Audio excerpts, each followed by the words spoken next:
Bonjour à toutes et tous, bienvenue dans cette petite vidéo de présentation des nouveautés pour le logiciel Xtool Creative Space XCS version 2.6.37 ou 2.6.38. C'est pas moins de 11 nouveautés qui sont apparues dans la version 2.6.37 et 2.6.38 que je vais pouvoir vous présenter dès maintenant. Il y en a deux qui sont vraiment très structurantes, très importantes et bien réclamées par les utilisateurs, donc ça c'est vraiment une très bonne nouvelle. Et puis plein de petites nouveautés, des petites améliorations qui peuvent vous faire gagner un peu de temps au quotidien. C'est parti! Donc les trois premières nouveautés, on va les retrouver sur la page d'accueil, menu de gauche, le logiciel. On retrouve le Support Center, Material Easy 7 et Academy. Donc voilà les trois icônes en fait qui sont arrivées récemment. Le Support Center, donc auparavant on avait dans l'espace Support Center, on retrouvait tout ce qui va être technique, donc tout ce qui est support après-vente. Là aujourd'hui on a des ajouts comme tout ce qui va être administration des ventes, le suivi par exemple de vos commandes, le tracking même au niveau logistique de vos commandes. Vous pouvez rééditer aussi vos factures, vous pouvez retrouver vos appels qui sont ouverts au service support, service client. Donc voilà, tout est centralisé ici. Donc en cliquant sur ce lien, vous ouvrez à l'intérieur d'XCS, vous ouvrez une page web xtool.com, donc qui est forcément à jour du coup. Cette page-là, vous avez la possibilité, comme la librairie de matériel, via le petit bouton qui est en haut ici, d'ouvrir dans votre navigateur donc le même environnement, la même page, mais avec le gros avantage d'avoir la possibilité ici de faire un clic droit, traduire en français, et là vous avez traduit l'ensemble du site en français. Deuxième fonctionnalité, le Material Easy 7. Donc là, c'est simplement le raccourci qui a été mis directement sur la page d'accueil. En cliquant ici, on retrouve toute la librairie. Je ne vais pas faire un grand laïus sur la gestion des matériaux, puisque ça, vous avez une vidéo qu'on a pu faire récemment, il y a quelques jours, qui est sur les fondamentaux du logiciel XCS, que je vous invite à regarder, qui parcourt vraiment l'intégralité des fondamentaux, des bases en fait qu'il faut avoir pour le logiciel XCS, et la gestion des matériaux en fait partie. Donc sachez juste simplement qu'on retrouve les matériaux ici, qui est une base en fait qui augmente de manière assez régulière de la part d'Xtool. Donc dès qu'ils vont tester les matériaux en atelier, ils vont pouvoir vous intégrer des nouvelles fiches produits matériaux qui vont remonter en fait tous les paramètres de gravure, de découpe, de puissance, de vitesse, etc. Donc ça, on retrouve les matériaux qui sont ici, et vous avez bien sûr désormais les matériaux partagés par la communauté. Donc on se rend compte que sur à peu près 1000 matériaux disponibles pour vous, il y en a 2 tiers qui sont faits par Xtool, mais il y a quand même un tiers qui depuis 2 mois, 2-3 mois, est réalisé par la communauté elle-même. Nouvelle fonctionnalité. Donc désormais, là par contre, on a une fonctionnalité qui était la plus demandée en fait sur le recensement des requêtes des différents utilisateurs français. C'est le point qui a été le plus demandé. Il s'agit du nesting. Donc le nesting, c'est l'action en fait de faire un peu du Tetris, de prendre les différentes formes que vous avez sur votre toile et puis d'aller les modifier leur disposition pour pouvoir en fait les imbriquer presque les unes dans les autres de façon optimale, donc pour gagner le plus de matériaux possible. Ça veut dire que vous allez forcément gagner à plusieurs niveaux. Vous allez, si on arrive à générer plus de chutes disponibles, bah vous allez forcément économiquement vous allez vous y retrouver, puisque vous allez optimiser vos achats et vos coûts matières. Et puis écologiquement, bah, c'est un gain qui est non négligeable. Et même d'un point de vue production, alors déjà vous allez avoir peut-être une fois, 2 fois, 3 fois moins de changements de matériaux d'un point de vue logistique, parce que bah, vous allez graver beaucoup plus de matériaux beaucoup plus de pièces pardon, sur le même matériau, mais vous avez aussi en regroupant en fait toutes vos pièces, vous avez des trajets en fait de tête laser qui vont être forcément réduits, et qui dit bah, réduction des trajets, elle dit bah, optimisation des temps de prod, quoi. Pour bien faire, on va créer un nouveau projet. On va aller créer par exemple des boucles d'oreilles, admettons, tiens, une toile d'araignée. Donc 40 mm de hauteur, c'est parfait. On va prendre ça. Je détaille pas trop la réalisation de la boucle d'oreille. Ça c'est juste pour illustrer. Hop, forme extérieure. On va lui rajouter une petite boucle. Voilà, cette boucle d'oreille qu'on vient de faire, on va la grouper. Hop, on groupe toutes les formes et on a un seul objet maintenant qui est disponible, un groupe d'objets que l'on va pouvoir reproduire. Donc on va en faire plusieurs de façon automatique avec la grille déployée. Donc par exemple on pourrait très bien dire qu'on en met 10 sur allez, on va dire 5 de hauteur, voilà. Hop, on a nos 50 boucles d'oreilles, donc vous voyez, bah, ça fait la taille de la plaque globale, hein, enfin de l'espace de travail, en fait de la P2S par exemple. Donc là on a 10 par 5, on a réussi à en faire 50 assez facilement dans le logiciel. Si jamais on voulait faire du nesting pour optimiser cette surface-là, ou dire qu'on a des planches qui sont plus petites par exemple, eh bien on va dans Applications, et vous avez ce nesting intelligent qui est ici. Quand vous allez le sélectionner, vous allez lui dire par exemple, j'ai une planche qui fait 250 ou 280 admettons, par 300. Voilà, elle fait 28 cm de large sur 300 de haut. Donc quasiment la moitié de notre surface de travail ici. Est-ce que oui ou non, on veut un empilement le plus dense possible? Donc on peut le laisser comme ça. Donc là, il va vous faire vraiment un nesting très très proche, très serré en fait, où il y aura même parfois des coupes qui vont être communes entre les deux pièces. Donc, ça va me permettre de gagner encore aussi du temps en termes de production et puis bah, forcément on va gagner encore aussi au niveau matériaux puisque on va pas prendre de marge du tout entre les deux. Vous pouvez très bien dire non, je veux pas forcément le faire le plus dense, je voudrais prendre 1 mm ou 2 mm d'espace. Donc ça peu importe, c'est à vous de choisir. La rotation automatique. Est-ce qu'on autorise XCS à prendre justement ces boucles d'oreilles et de les faire tourner, donc les faire pivoter en rotation pour pouvoir les imbriquer entre elles? Donc ça c'est très important, c'est ce qui va permettre justement de gagner beaucoup d'espace. Est-ce qu'on veut dégrouper automatiquement? Donc oui, puisque là on a fait un seul groupe de l'ensemble, donc il va nous le dégrouper pour pouvoir positionner les boucles d'oreilles comme on veut. Et traiter les éléments contenus comme un tout, c'est ce qui, si je coche ça, ça veut dire que la boucle d'oreille est vue comme un tout. Il n'a pas le droit de prendre des éléments de dedans pour le modifier. Si jamais je le décochais, bah, le trou qui est ici, vous voyez, qui est concentrique avec la boucle derrière, et ben, il aurait la possibilité de le prendre et de l'enlever pour le mettre ailleurs. Donc c'est pas du tout ce qu'on veut. Vous voyez, si jamais vous avez besoin, vous avez les illustrations qui sont là. Donc si on voit l'illustration de gauche, les deux trous qui sont, enfin les deux cercles qui sont concentriques, il se permet de le prendre le cercle intérieur pour le déplacer. Donc c'est pas du tout ce qu'on veut. Donc on laisse cocher. Et voilà. Donc une fois qu'on a juste déterminé ces petits paramètres, il n'y a vraiment pas grand chose, hein, il y a 5 paramètres de base.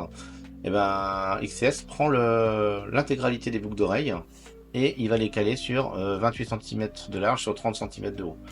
Alors vous voyez que ici on a juste récupéré en termes d'espace disponible plus de la moitié de la feuille. Ce qui est quand même juste important parce que là vous allez diviser par deux sur cette production là la consommation de bois ou d'acrylique. Donc si vous le regardez sur une échelle sur l'année par exemple, bah, c'est que vous divisez par deux vos factures quoi. Donc vous achetez 2 fois moins de matériaux ou vous allez produire 2 fois plus avec le même volume. Parce que là au lieu de faire 50 boucles d'oreilles sur une seule plaque, bah, du coup vous allez en faire 100. Donc voilà le gros intérêt du nesting pour en quelques clics et quelques secondes prendre un fichier que vous avez acheté sur Etsy ou que vous avez récupéré sur Creative Fabrica qui est bien disposé avec des marges assez confortables mais qui vous consomme énormément de bois. Vous lancez le nesting et toutes les formes fermées en fait de votre fichier vectoriel elles vont se consolider pour pouvoir être rassemblées et optimiser les espaces.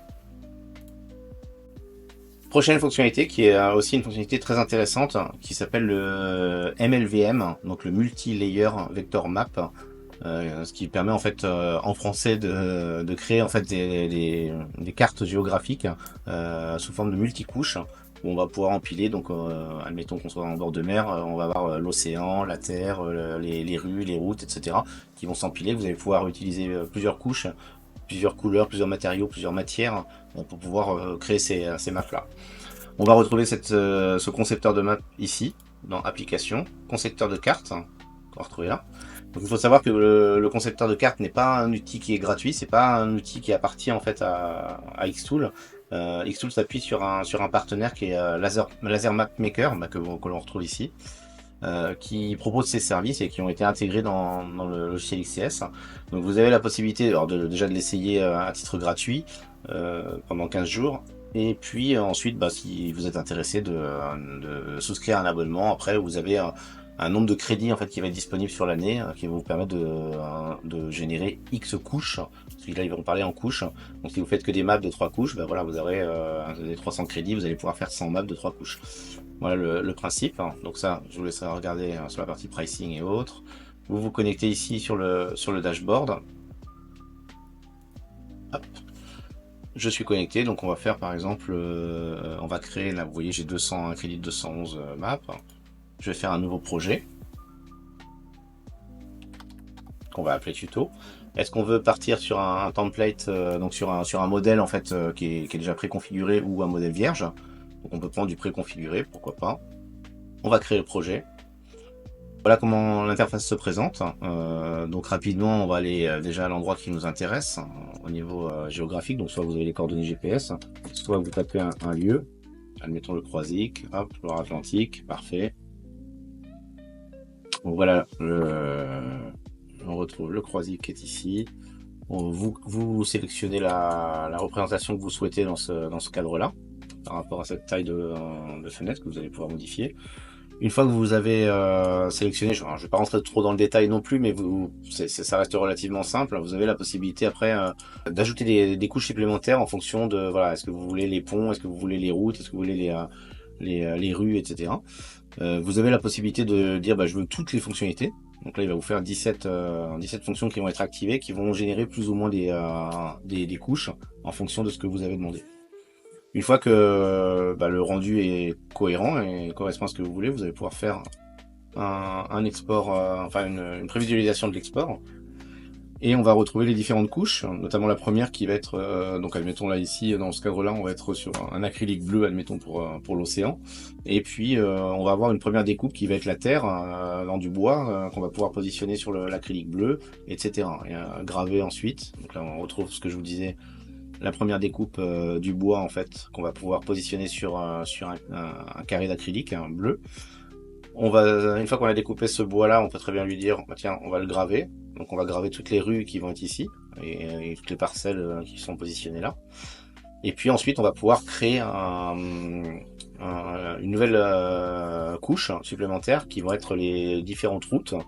Et là, vous allez pouvoir avoir uniquement cette structure-là qu'on va découper et on va garder que le noir en fait dans de l'acrylique, du bois, enfin voilà, n'importe quel matériau. Donc, on va pouvoir exporter. Pour ça, vous avez une petite étape supplémentaire. C'est dans le tiling ici. Vous avez la possibilité de créer des tuiles en fait. Ça veut dire que si vous dites, moi j'ai un espace de 30-30, mais j'aimerais bien faire quelque chose de plus grand, vous avez la possibilité de faire une activation ici et de dire je vais en faire 3 par 3 par exemple. On fait 9 tuiles, comme ici. Et du coup, au lieu d'un petit cadre de 30 par 30, vous avez, avec un peu d'espace entre les deux si vous le souhaitez ou pas, et vous avez un tableau, du coup, une réalisation qui fait 1 mètre par 1 mètre. Donc on arrive sur quelque chose de très grand et qui pourtant est relativement simple à réaliser. Donc voilà, vous lancez votre export et on a la possibilité ici, on peut faire le test par exemple je vais prendre le test ici sans le tiling. Voilà, mettons cette map là.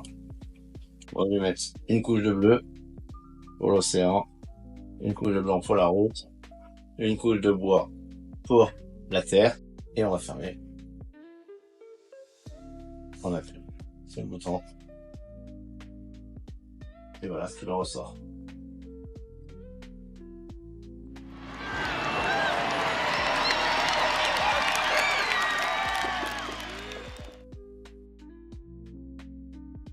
Les fonctionnalités suivantes vont être relativement simples. On a ensuite l'ajout des nouveaux produits, donc principalement Metal Fab et Apparel Printer en DTF. Donc voilà, les produits ont été intégrés et ils sont bien entendu reconnus et pilotables par un seul et même logiciel qui, on rappelle, XCS est unique en termes de produits pour l'intégralité de la gamme Xtool. Donc la prise en charge des nouveaux produits. Vous avez ensuite une petite fonction qui a été améliorée, le simple copier-coller en fait qu'on avait d'une toile à l'autre. On avait du mal à obtenir en fait un positionnement identique quand vous copiez ici, donc faire un clic droit copier ou CTRL-C. Vous allez sur une autre toile, sur une deuxième toile, vous faites un CTRL-V. Désormais, entre les deux, vous voyez, le positionnement de l'imprimante là, il est strictement au même endroit. On n'a pas de décalage en fait au niveau de l'imprimante, alors qu'avant il était positionné un peu n'importe comment. Pareil, au sein d'une seule et même toile, quand vous faites un CTRL-C et puis CTRL-V, avant il se positionnait par-dessus, donc on ne savait pas si on avait fait le copier-coller, et en fait quand on le déplaçait, on regardait s'il y en avait un autre en dessous ou pas. C'était un peu contraignant. Là maintenant, comme beaucoup de logiciels, quand on fait un CTRL-C, CTRL-V, il va vous les déplacer maintenant en décalé. Comme ça, vous voyez bien exactement ce que vous avez copié, ce que vous avez collé. Les prochaines fonctionnalités sont plutôt liées au traitement de l'image, donc tout ce qu'on va retrouver ici en haut dans ce bandeau-là. On a vu apparaître de plus en plus d'aides en fait par l'intelligence artificielle. Donc ça c'est pareil des fonctionnalités qui ont été rajoutées. On a vu que quelques utilisateurs qui étaient embêtés parce qu'ils nous disent bah oui mais maintenant tout est payant, tout est devenu payant. Alors tout n'est pas devenu payant, on a toujours accès aux anciennes fonctionnalités. C'est juste que maintenant les nouvelles fonctionnalités qui vont utiliser l'intelligence artificielle sont soumises à crédit. Et puis il faut savoir qu'il y a des coûts d'infrastructure derrière ou des coûts de services qui vont être souscrits en fait par Xtool. Il y a des coûts inhérents en fait à l'intelligence artificielle qui fait qu'à un moment donné il faut quand même que Xtool puisse répercuter ces coûts-là pour proposer le service. Donc après vous les utilisez pas, vous pouvez toujours continuer à fonctionner. On n'a pas perdu une seule fonction en fait depuis l'arrivée de l'intelligence artificielle dans les différents menus. Donc si on va sur le premier item, admettons, hop, on va prendre cette photo-là, on va dans découpage. Découpage, c'est ce qui nous permettait de supprimer en fait l'arrière-plan des différentes photos, différentes images que vous pouvez avoir. Donc là, on voit qu'on a un cadre blanc tout autour. On voudrait enlever ce fond blanc. Bah, on a toujours ici dans le découpage manuel, on n'avait que cette partie-là avant. On a maintenant le découpage IA qui a été rajouté. Mais dans le découpage manuel, vous avez toujours la baguette magique et la petite gomme. La notion de flou, donc plus on va augmenter, moins on va avoir une tolérance importante ici entre les différentes teintes. Donc là 6, on est plutôt sur une tolérance très faible. Si je clique ici, on va sélectionner en fait toute la zone blanche qu'il a reconnue. Là, on était sur un fond blanc, ça va encore. Quand on le fait sur une photo, ça peut être un petit peu plus compliqué. On va le prendre d'ailleurs sur une photo dès maintenant. On va importer une image, admettons cette photo-là. Et on va demander hop, à XS d'aller faire le découpage. Donc là, vous voyez, si on a on enlève à chaque fois ces zones-là. Alors ça peut être assez long quand il y a vraiment des zones qui sont de couleurs complètement différentes. Hop, je vais remettre. Toujours la possibilité d'avoir la gomme qui permet d'aller plus vite pour les zones un peu rapides, un peu brutes. Dès qu'on va être sur quelque chose de fin, ça va être plus difficile d'utiliser la gomme pour pas sans abîmer le chapeau. Donc après on peut prendre le temps vraiment de le faire correctement, mais vous allez quand même à un moment donné il va falloir zoomer très fort, il va falloir aller prendre le temps d'aller bien enlever chacune des zones. Donc ça peut être assez rapidement rébarbatif. Hop. Donc toujours cette possibilité d'avoir la baguette magique et la gomme avec, là si on autorise forcément le flou un peu plus gros, voilà, moi je tirais un peu fort, et là effectivement on a une tolérance qui est vraiment très très large. Voilà pour cette partie-là. Donc là on est vraiment dans l'environnement qu'on avait auparavant, on s'arrêtait là. Ils ont ajouté aujourd'hui chez Xtool en fait une petite case ici, continue, ce qui nous permet en fait de dire, si jamais je fais oui, là, si je prends avec la baguette magique ces zones-là, j'en ai pour longtemps parce qu'il y a vraiment beaucoup de teintes, de variations de teintes en fait entre les différentes feuilles ici. Mais on peut très bien dire, on enlève on décoche ce continu-là et on va lui dire tout ce qui contient cette couleur-là dans l'image, tu me l'enlèves. Et on voit que, alors certes, il va y avoir des choses qui sont un peu en doublon qui pourraient apparaître, mais on a, voilà, si vous voulez enlever le jaune, on clique sur le jaune ici, il va enlever tout le jaune et vous voyez que le jaune à droite aussi est sélectionné et s'en va aussi au fur et à mesure. Voilà. Et donc en gros, en décochant, il va prendre toutes les couleurs en fait, peu importe si les pixels sont à proximité ou pas, il va prendre toutes les couleurs en fait de la photo, toutes les zones de la même couleur pour pouvoir les supprimer également. Voilà, et sinon, possibilité de passer par, donc ça c'est une nouveauté, le découpage IA, et lui là, de manière quasiment immédiate, vous voyez, il a tout de suite repéré que le sujet était là, et voilà ce que ça va donner à droite. Donc on a effectivement quelque chose qui est juste remarquable en termes de réalisation. Et donc là, on voit qu'il y a 6 crédits en fait, qui vont être demandés pour cette réalisation, sur les 190 par exemple qui me restent, et on peut valider comme ça, vous faites valider, et voilà, le fond a été retiré. Donc ça nous permet très rapidement d'aller faire en plus un décalage de 3 mm ou 2 ou 3 mm pour dire je voudrais en même temps couper l'extérieur de la personne. Donc là, ça va nous graver la photo et en même temps on aura une petite découpe qu'on n'aurait pas pu faire avec les feuilles forcément puisqu'il aurait fallu récupérer ces contours. Vous avez ensuite au niveau des nouveautés les filtres qui ont été améliorés. Donc vous avez les filtres connus en fait voilà, que vous reconnaissez qu'on avait auparavant dans les anciennes versions. Et il a été rajouté, donc encore soumis effectivement à des comptes de crédit, des filtres d'intelligence artificielle. Donc si ponctuellement vous avez besoin, une fois de temps en temps, de dire tiens, ouais, j'aurais besoin de sortir cette image-là, mais j'aimerais bien la voir au trait, comme si elle avait été dessinée, vous faites dessin au trait. On vous dit que ça va récupérer 6 crédits sur les 184. Et voilà, l'image est en cours de génération. Et on va voir l'image qui va arriver ici. Donc on voit que la tâche est en cours. Et on va pouvoir très rapidement en fait générer alors soit des BD, soit voilà, des personnages de bande dessinée ou comme on l'a fait là, dessin au trait, comme si vraiment l'image avait été dessinée par quelqu'un. Voilà un des filtres qui peut être proposé. Bien sûr, il y en a plein d'autres avec voilà, graffiti, des coupages. Là, vous avez après des peintures. Et là, on est plus sur des Disney, des pixel art. Donc, on est vraiment sur des dessins animés, par exemple. Voilà, ce qui vous permet de réaliser des compositions qui vont être uniques, parce que vous pouvez aussi générer de la photo par de l'intelligence artificielle et puis la retravailler après sur un format que vous souhaitez en intelligence artificielle. Donc bien sûr, ce sont aussi des services qui existent en extérieur, en fait, en externe à XCS, qui peuvent être payants ou gratuits. Donc voilà, il y a plein de sources possibles. Mais là, au moins, on a quelque chose de très intégré, et pour utiliser de temps en temps les fonctions, c'est quand même bien pratique et super fonctionnel. Ça marche vraiment très bien. Voilà pour les améliorations, et vous avez une dernière nouveauté qui est l'amélioration de photos. Donc si vous avez une image qui est très pixelisée, vous avez la possibilité de l'importer, de la sélectionner et de cliquer sur améliorer ici, et en faisant améliorer, il va vous optimiser en fait le rendu de la photo. Donc pour avoir travaillé sur quelques réalisations sur des toiles ou des ardoises, effectivement à partir d'images sur lesquelles la qualité est plutôt moyenne, on est sur quelque chose d'un peu flou, même récupéré par un téléphone. Donc voilà, quelque chose, une image qui est vraiment de basse qualité. Vous la passez en amélioration HD, on a quelque chose de vraiment très propre, et clairement au niveau gravure, quand vous gravez sur de la toile ou de l'ardoise, vous avez quand même un delta. Voilà pour l'ensemble de ces améliorations. Il y a eu des bugs aussi qui ont été corrigés, donc on n'a pas l'étendue. Il y a encore des fonctionnalités en attente, il y a des choses qui sont en cours de préparation, il y a beaucoup de choses qu'on a remontées aussi, et merci à vous pour votre participation massive. On a eu plus de 400 commentaires sur les requêtes, sur les nouveautés, en fait, sur les ajustements et les nouveautés. C'est vraiment pris en compte par Xtool, et ça fait plaisir, parce que c'est vrai que Xtool est à l'écoute vraiment des clients sur et c'est tout à leur intérêt, tout à leur honneur de pouvoir écouter en fait toutes ces informations, tous ces manques, et toutes les petites fonctions qu'on peut aller chercher dans des outils à droite à gauche. Là, au moins, ils arrivent à les intégrer et avoir un outil commun, et qui soit le plus simple possible pour les personnes qui vont démarrer, et le plus complet possible pour des personnes qui ont un niveau d'expertise plus élevé. Voilà, n'hésitez pas à vous abonner si vous souhaitez suivre ces nouveautés.